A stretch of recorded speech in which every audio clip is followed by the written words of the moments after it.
যে স্বামী স্ত্রীর মধ্যে যে ভালোবাসাটা, এটা পবিত্র, এটা জান্নাতি।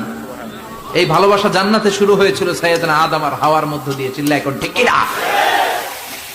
স্বামী স্ত্রী দুইজনে একের হাতের সাথে আরেকজনের হাত মিলালে হাতের সগীরা গুনাহ মাফ করে কে? স্ত্রীর চেহারার দিকে নজর করে তাকালে চোখের গুনাহ মাফ করে দেয় কে? স্ত্রীর জন্য প্রতি মাসে যে খরচ দেন, এই টাকাগুলো সদকা দেওয়ার সওয়াব আছে না নাই? স্ত্রীকে যে দামি দামি ভ্যানিটি ব্যাগ কিনে দেন, এটা তো সওয়াব আছে না নাই? কক্সবাজারে ঘুরতে নিয়ে গেলে সওয়াব আছে না নাই? ফুল কিনে দিলে সওয়াব আছে না নাই?